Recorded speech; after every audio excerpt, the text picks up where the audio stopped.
In this live training, I'm going to cover some of the specifics of ways that we have our ProPresenter setup laid out here at Regional. Specifically at this campus, we use different things like macros, communication with other tools that we have within our building for automation purposes, things like that. So I just want to give you a run through of some of the different stuff that we do specifically here. So let's take a look at ProPresenter, and as you can see, we're in ProPresenter 7. This is this week's service.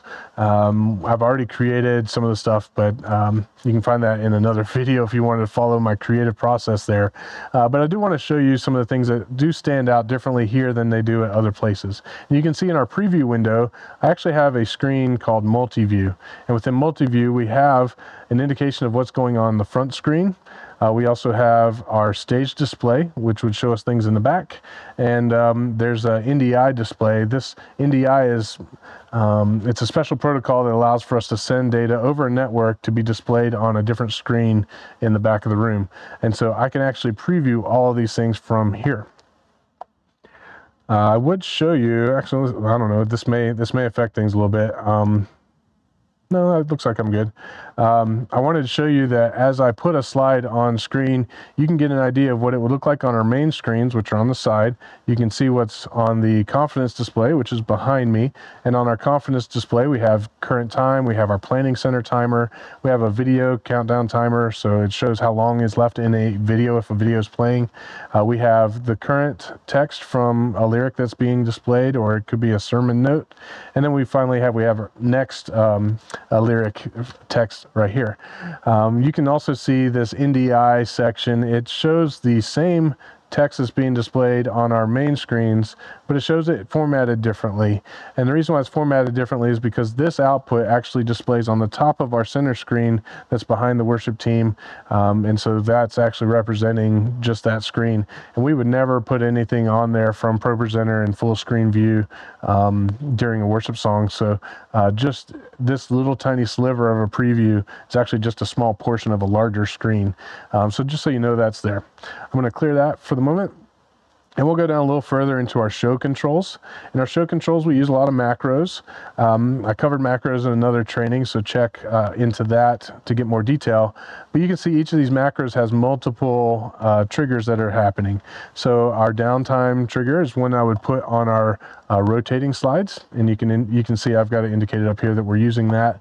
And what that does is it changes our stage display so that the screen that's behind us here in the production booth will actually show the same thing as what's out on the main screens. We do that because as people are coming in and as they're going, they can look in any direction and see our announcements that we have full screen on those. However, the stage screen behind me not only shows the announcements, but it does keep our planning center timer at the top as well. So that way everybody can see that. Next macro is our countdown. This is one that I would put on my countdown video, the 60-second video that we play right as service is starting. What this does is it actually changes our, it just clears what was on before. It changes our stage display. It changes our screens out front to display something differently, and then it also triggers another macro. So it's like a macro within a macro, and that macro is our video announcements. And so layering different macros gives you different functions. We just happen to have multiple functions on each of these. Our video announcements macro is one that we would add to anything that's full screen in the room.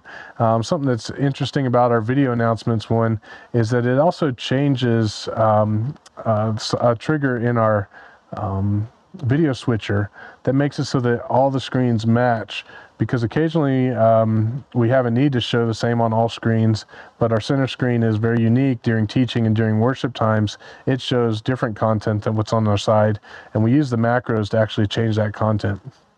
We'll get into that in a second. Next, we have our live announcements, and also used for send out.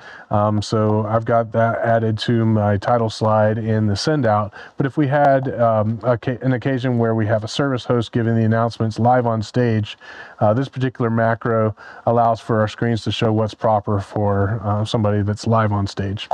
We have a bumper. And the bumper actually goes to the beginning of our sermon. The macro for the bumper, again, just triggering screens to show as they need to be shown for that particular part of the service.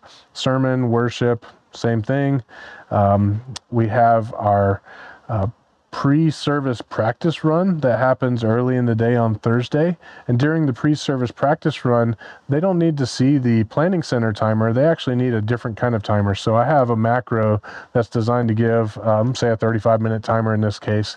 And that macro changes what's on the stage display behind me. It doesn't affect what Planning Center is displaying. It just overwrites it with a current timer that's built in here. Then I have macros to start that timer. And as you can see, it is counting down. And then during the practice run, there may be a point where the presenter wants to stop and just discuss with others that are in the room whether that point was something that they wanted to continue with or to gather feedback. And so we have a timer pause macro, and that will specifically stop that timer. And then we have the timer start and resume, which gets that going again. So this is start, stop during our practice run of the sermon. And I'm just going to kind of clear that, and I'm going to trigger the macro that is for our regular sermon. And you can see the timer for practice run is slightly different than the timer we use for sermon, because in the sermon, like actual live presentation, we're going to be operating off of Planning Center instead of an internal timer of ProPresenter. Below our practice timers, we have these special macros that trigger our video switcher. Now, triggering the video switcher, we have a Ross Carbonite black switcher, and it does take commands from ProPresenter. There's a link that happens there, but in order to make that link happen, there's very specific, the protocol is very specific, and it can take several steps for a single action to occur.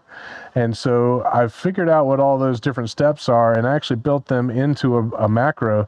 So instead of having to go and like choose a communication item, maybe like if I were to right click and add an action and choose communication, and let's say I go to the Ross Talk and I want to trigger a GPI. Well, all of these things are things that I remember, but I also need to remember what the GPI number is. It might be, say, 201 to do a specific action, and maybe 321 to do something completely different. Well, instead of me having to remember that, every time I want to trigger my video switcher from ProPresenter, which is as simple as what we just did there, the simplicity of taking those steps might be easy, but the simplicity of understanding, or the complexity of understanding which of the commands to send, it does get complicated. So we have 4 particular commands that we use in combination with our video switcher very frequently.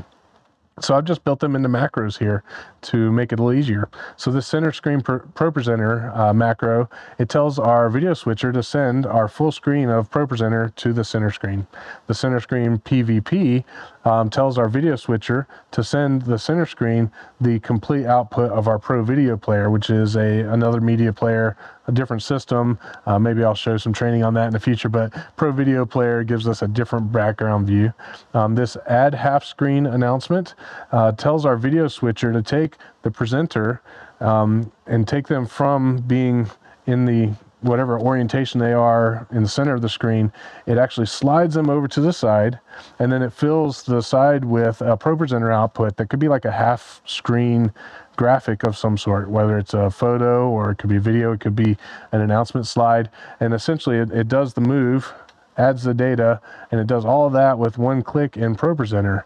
Well, then after that slide is no longer needed, we would use the next macro, remove half screen announcement. What that does, it takes the presenter who was moved to the side and moves them back to the full screen view, takes our slide down. All those steps happen in a single macro, and that's why we have these macros.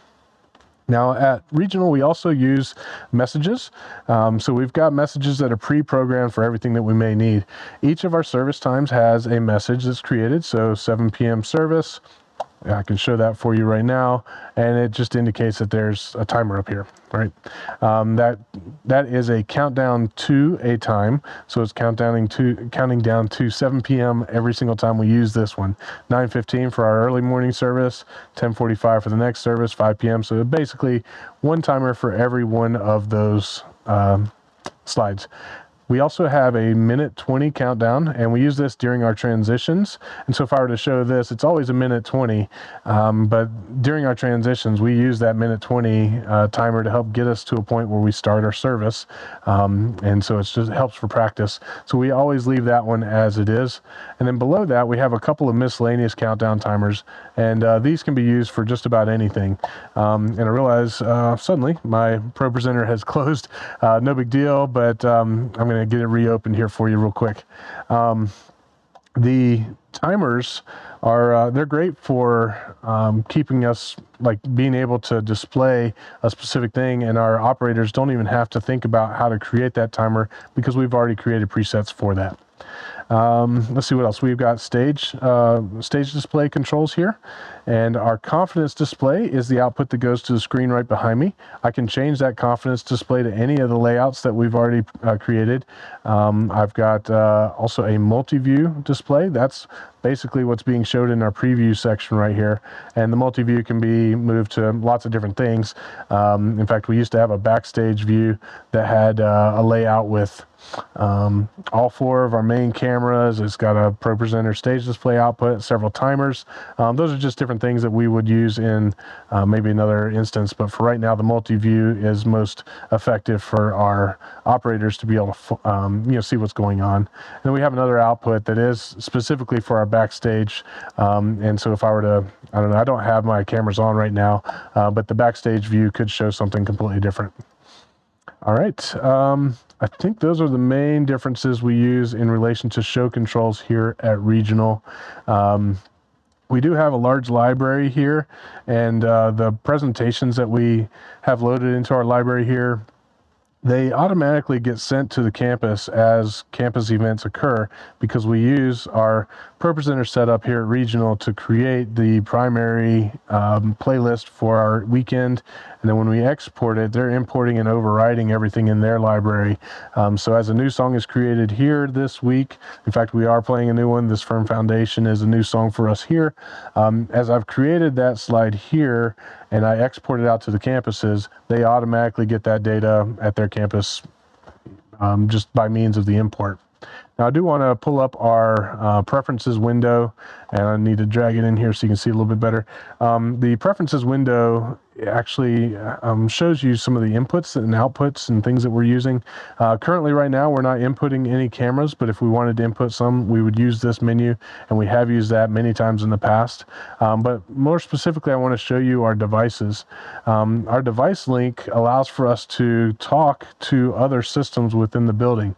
So this ProPres link actually connects to a ProPresenter machine that's over to my left, and that ProPresenter machine actually has outputs that goes elsewhere, and I can trigger one item on this machine that will automatically trigger another item on that machine. That's what that link's for.